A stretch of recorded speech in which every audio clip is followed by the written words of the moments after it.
안녕하세요. 여러분과 이번 시간부터 국사를 공부하게 된 김한신입니다. 자, 이번 시간은 여러분과 첫 번째로 함께하는 시간인데요. 저희가 공부할 내용은 개항기부터 일제강점기의 독립운동사 공부해 보도록 하겠습니다. 자, 이 단어는요, 여러분 내용이 많습니다. 교재 보고 깜짝 놀라셨을 텐데, 자, 이 첫 번째 단어는 2시간에 걸쳐서 공부할 예정이고요.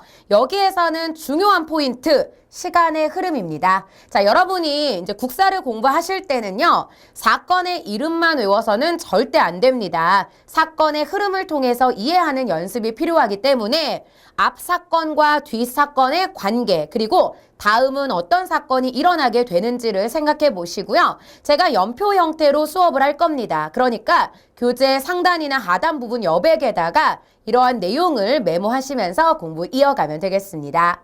자, 저희가 이제 교재에서 개화정책부터 시작을 할 건데요. 조선 후기의 모습과 연결이 됩니다. 흥선대원군의 등장부터 살펴보도록 하겠습니다.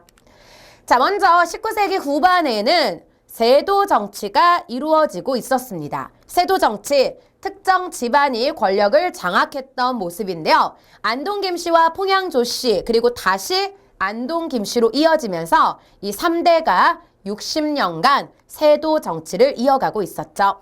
자, 이러한 상황에서 이제 고종이 등장하게 되고요. 고종의 나이가 어렸습니다. 그래서 고종의 아버지 흥선대원군이 대신 정치를 하게 됩니다.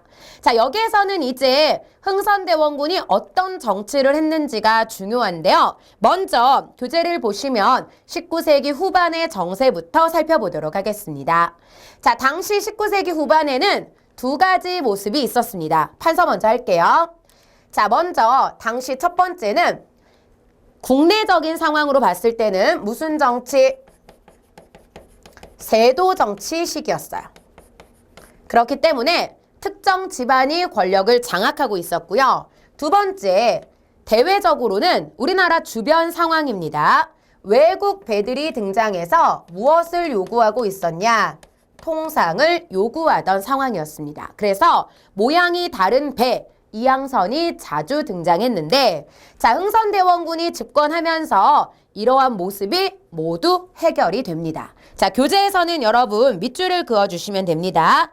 2번부터 살펴보면 되는데요. 첫 번째, 흥선대원군은 왕권을 강화하기 위해 노력하게 됩니다.